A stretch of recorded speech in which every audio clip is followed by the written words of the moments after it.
From Kansas State University, this is Agriculture Today. Eric Atkinson here, and here's what's ahead. K-State's Romulo Lollato will provide an update on the Wheat RX Research and Information Program, some of the principles of intensive wheat management that he continues to evaluate with the goal of capturing more market value with the crop. That'll be the subject of his presentation at 2 Wheat RX seminars for you wheat growers coming up in February. Over then from the Farm Service Agency, Candi Ketterl will highlight the USDA's Emergency Conservation Program, which can provide further relief to livestock producers who were hit hard by the wildfires in Kansas last month. And K-State's Mike Brouk awaits with this week's Milk Lines. Here on Agriculture Today.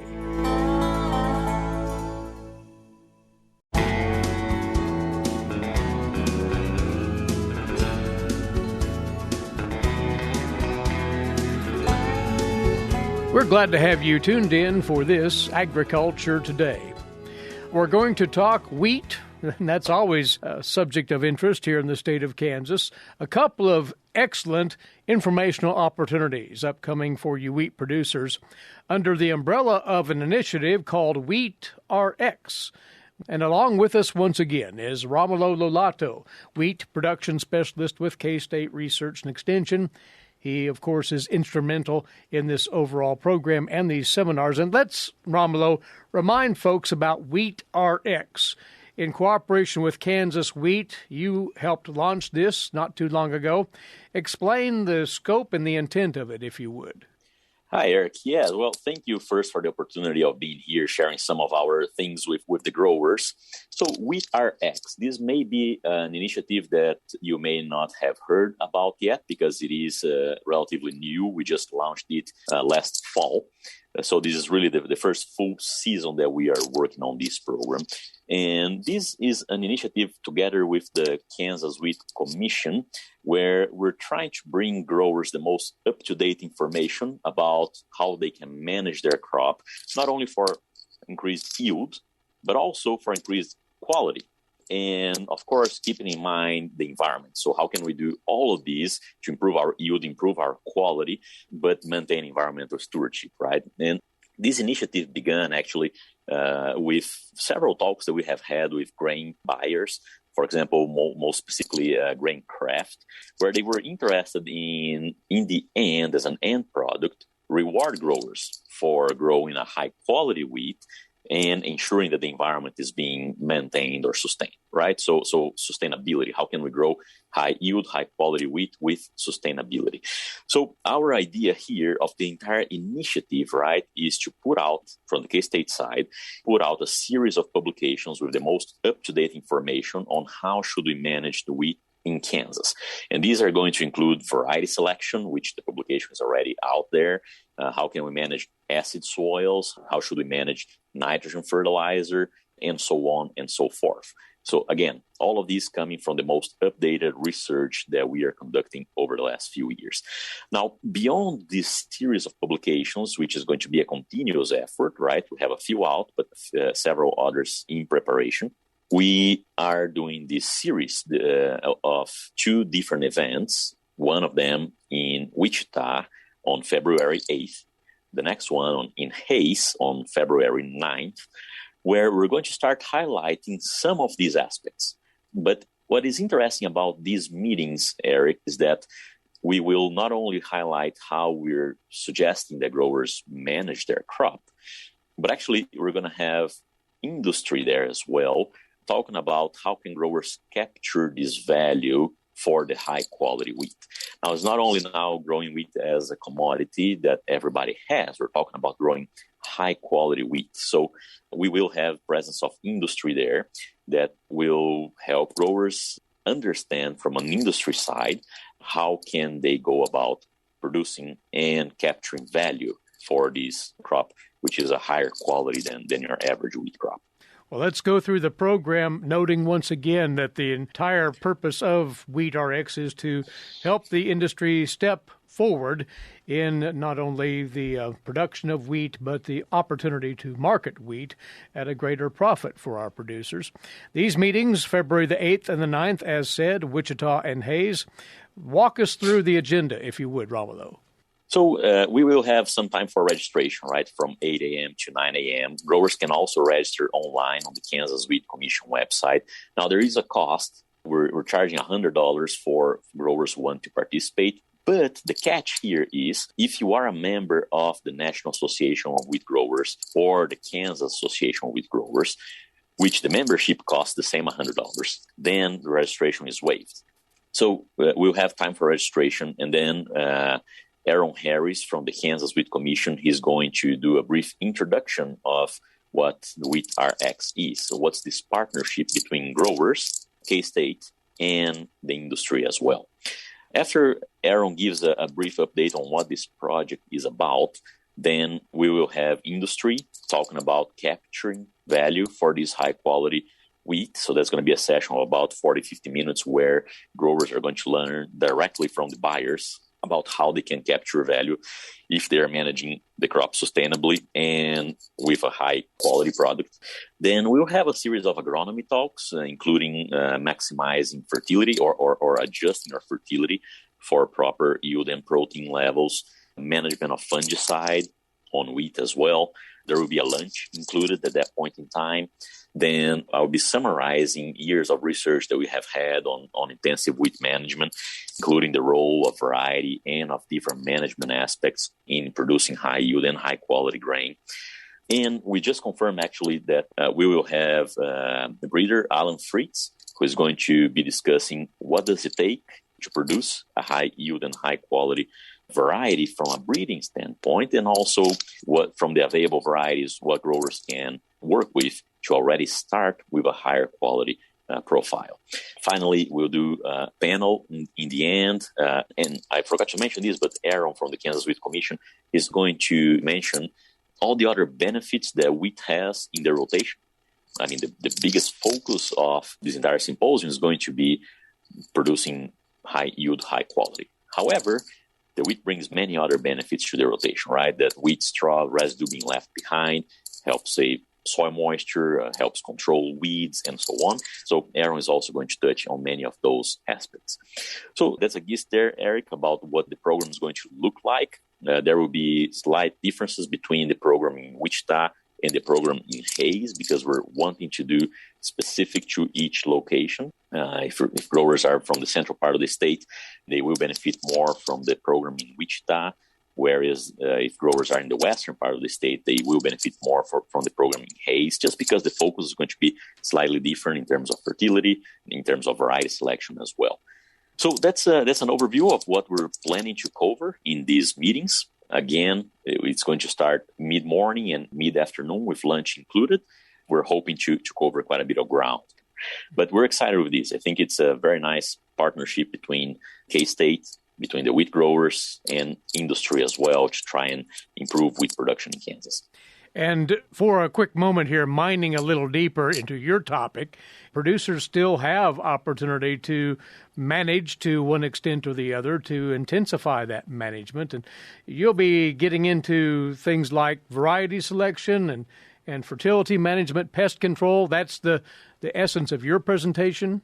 On my presentation, I intend to summarize findings that we've done from a very comprehensive survey with farmers, right? Some of those farmers, they were managing their crop very intensively. So we're going to dive a little bit deeper into those results, how those high input farmers were managing their crop. We're going to share some research that we have done in the past as well in terms of whenever we manage our nitrogen or our sulfur and our fungicide, which currently seem to be the three main drivers of wheat in most fields here in Kansas. Of course, everything else, granted, we have a good variety and proper sowing date and so on, right? But how can those management practices impact again, not only our yield, but our quality. We've been working with Graincraft for a few years now. They have been running several quality testings in our own program. So, for example, nitrogen fertility, how's that affecting all the way to your loaf of bread, the volume that it has. So we have several layers of that data going not only to the protein, but really beyond that, and how can we manage for other quality attributes. So that's what I'm going to be trying to cover in these meetings, Eric, trying to go over some of the past results that we have had, not only on the on-farm survey, learning from growers, but also the small plot research where we looked into these major management factors that we can change during the growing season and how that affects our end-use product. This has all the makings of a pair of top-notch sessions for wheat growers upcoming, and we would strongly encourage any and all wheat producers to be part of one of these. They're taking place February the 8th in Wichita at the Doubletree by Hilton near the airport, then February the 9th at Hays at the Memorial Union Ballroom on the Fort Hays State University campus.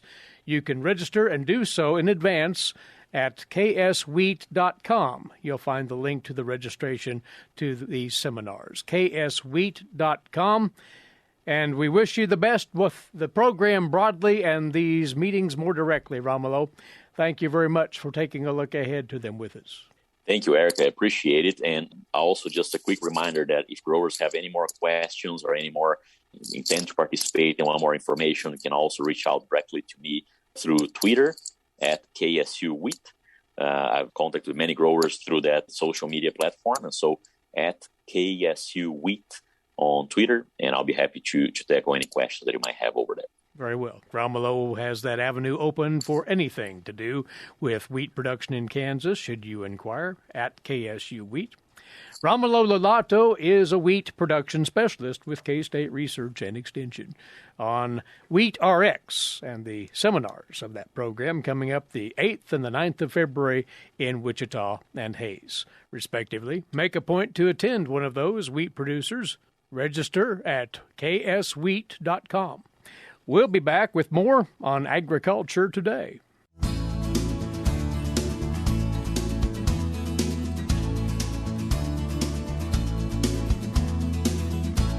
Welcome back. You are listening to Agriculture Today and our time set aside every other week to get you caught up on developments out of the Farm Service Agency.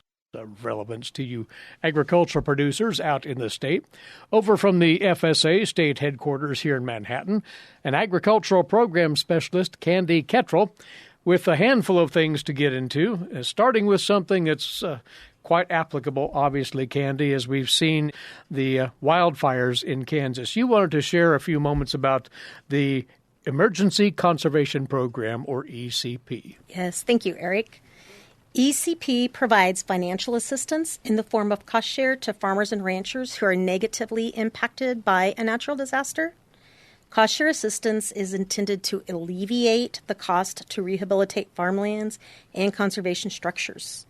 The county affected by the natural disaster should be approved to implement ECP before the farmers and ranchers begin any work. All right. And we'll talk about the counties that have qualified in just a second, but what are the general qualifiers here? ECP is not an entitlement program.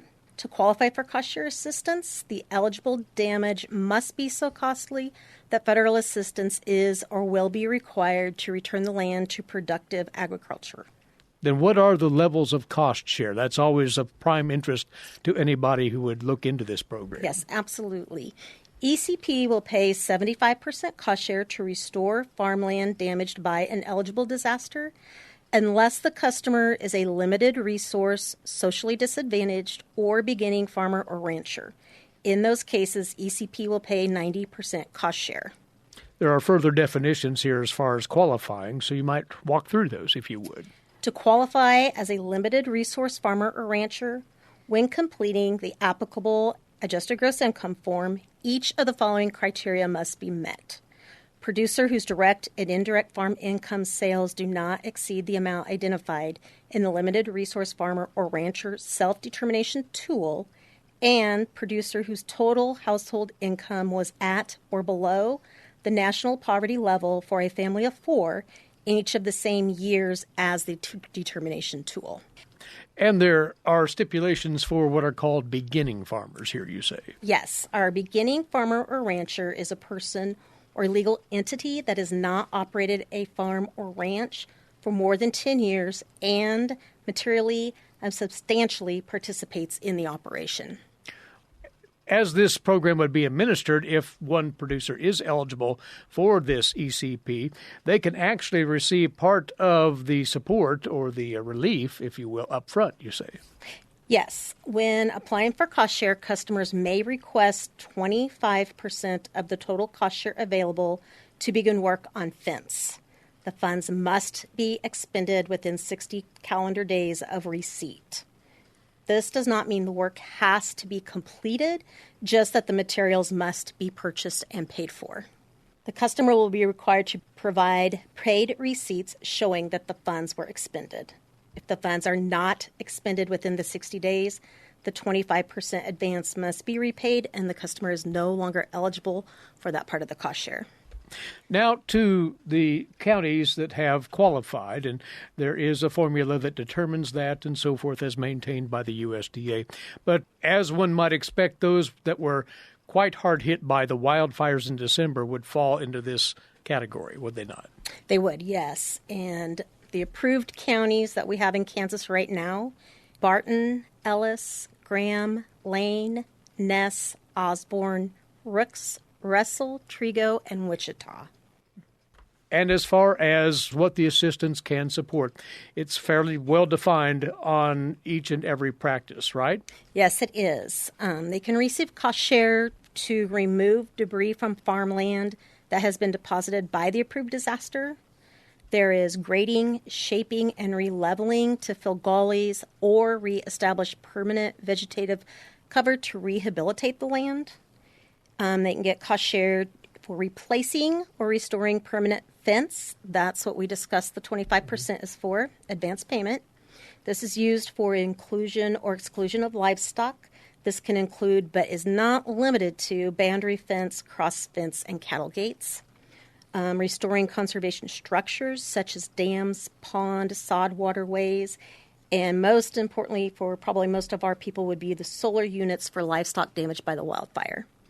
Then there's also field windbreak and farmstead shelter belt measures to restore or replace tree seedlings or young shrubs. So if one has one kind of damage or the other, it sounds like this program could be of great assistance to them. But producers need to have a conversation with their local FSA personnel to sort this all out, the factors of the program and the qualifiers for it. Yes, and when they go in, they could apply for one of those practices or all of them, whatever applies to them.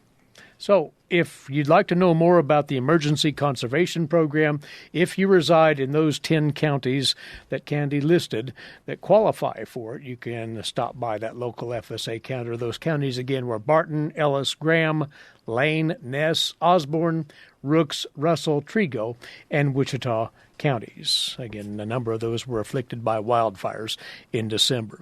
You have a couple of more programs, though, apart from the ECP that you wanted to talk about briefly with us, Candi. One is something we've discussed at length, and it's still out there, still available for producers to take advantage of, the Continuous Conservation Reserve Program. What's the update there? Yeah, we just wanted to give a little information. The Continuous CRP sign-up is available on new acres that meet eligibility criteria from now until September 30th, 2022. That's when that part of the sign-up will end. We have certain expiring continuous CRP acres are eligible for the reoffer process. That can begin April 1st of whatever year the contract is going to expire in, and then that ends September 30th of that year also. There's a subset, if you will, of the program called the SAFE program. You wanted to plug in a word about that, too. Yes, this is specifically for the safe migratory birds, butterflies, and pollinators for Kansas and Nebraska. This is currently open right now.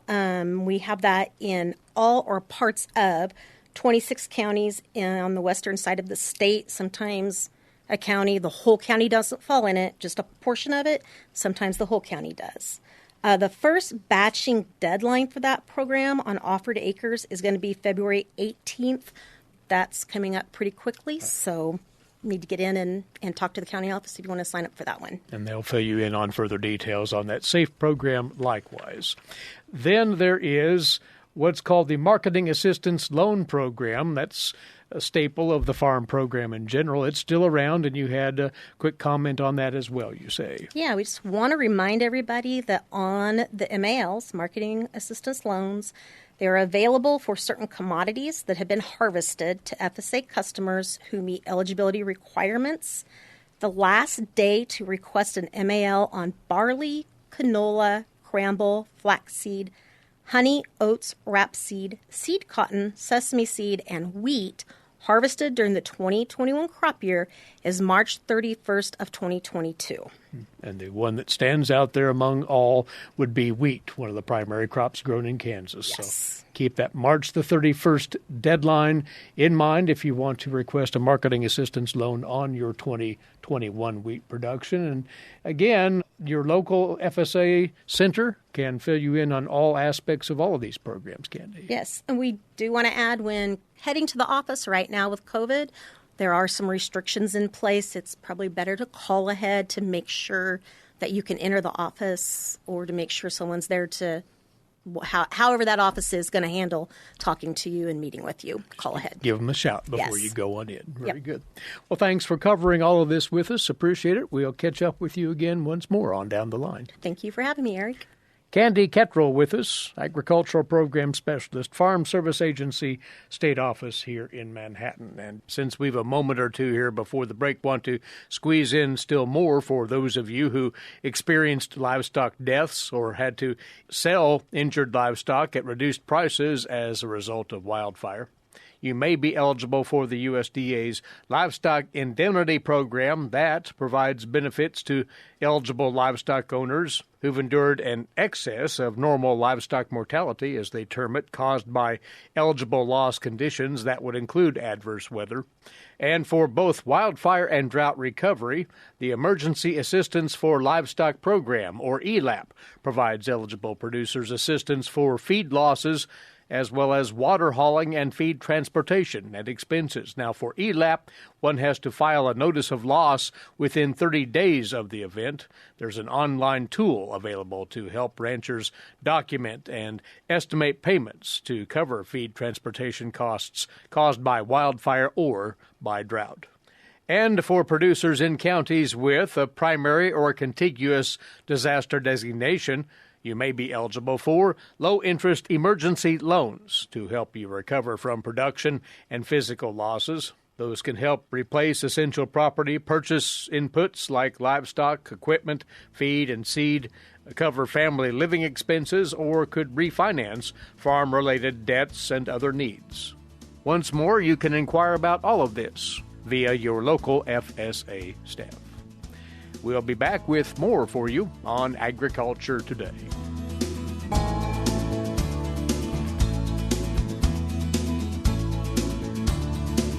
We're back now on Agriculture Today. Well, the hubbub, and justifiably so, over these stratospheric fertilizer prices has the attention of just about everyone in production agriculture, you dairy producers included. Growing silage for herd feeding purposes requires some level of investment in nitrogen fertilizer in particular. This week on Milk Lines, K-State dairy specialist Mike Brouk offers several thoughts on maintaining that feedstuff production as nutrient efficiently as possible. Mike? Today I'd like to visit with our Kansas dairy producers concerning the cost of nitrogen as we move into the spring planting season. I know many of you are very concerned about this. Corn silage is one of our main forages that we feed here in Kansas, and as you think about corn silage and the success of our dairy industry, it's vitally important to it. The increase in the cost of nitrogen that we're facing is a concern. Not going to make light of this, but I want you to think about this in a couple of different ways. Number one, let's think about it in the actual increased cost per ton of corn silage that you harvest. You know, if we go from $500 a ton to $1,500 a ton, And let's assume that we're getting 20 tons of corn silage per acre, and we're applying 200 pounds of N per acre. That increases the cost per ton of corn silage by about $5. So is this a concern? Well, sure. If you look at our average production cost, at least as far as input costs are concerned, that's probably maybe 8 to 10% increase in the cost. So any increase in cost to us right now is a big concern. We've been through some very tight margins. One of the things I want you to think about as you look at milk price moving forward, things are getting better and have steadily gotten better since August. So we maybe do have a little bit more cash flow. Do we want to give it away and pay for nitrogen with that increased cash flow? Well, no, but it might be necessary that we do this. What if you were getting 30 tons of corn silage per acre? Well, that reduces that increase in nitrogen cost even further. Now it's only about $3.33 a ton increase in your cost of production. So that's a pretty minimal actual increase, particularly if this is just a short-term thing that only lasts for about a year. So here's what I want to encourage you to do. The second factor, how much nitrogen do you actually have to apply this year? I encourage you to work very closely with your nutritionist. If you haven't done soil sampling to see how much residual nitrogen you still have, you really should, and that should be taken into consideration as you decide how much to apply. Secondly, take a look at other nutrients that you have available that you could put out there. Do you have manure? Do you have slurry? Do you have lagoons that you can pump that would add nitrogen to your production regime but decrease the amount of nitrogen that you have to purchase? Again, I think you want to be careful. You don't want to short your crop on nitrogen, but you also don't want to apply more than what you need. So again, make an appointment with your agronomist. Look at your different options that you have. Accept the fact that we're going to probably have to pay a little bit more for nitrogen this year. But if we maintain high levels of yield of our corn silage, it reduces the impact of that on our total cost of production. This is Mike Brouk with K-State Research and Extension. Mike, thanks, as always. Closing out today's program, this note, the K-State Animal Sciences and Industry Department will soon be hosting its biennial Livestock County Fair Management Clinic. This will be hosted virtually April the 5th and the 6th, and it's designed for county fair board members, extension agents, and volunteers involved in local livestock fair management and leadership. K-State faculty, staff, fair board members, and extension agents will be facilitating this discussion. This is a really solid program. Again, taking place the evenings of April the 5th and the 6th. Inquire more about it at your local extension office. With that, our time's away. Once more, thanks for tuning in. Eric Atkinson for Agriculture Today over the K-State Radio Network.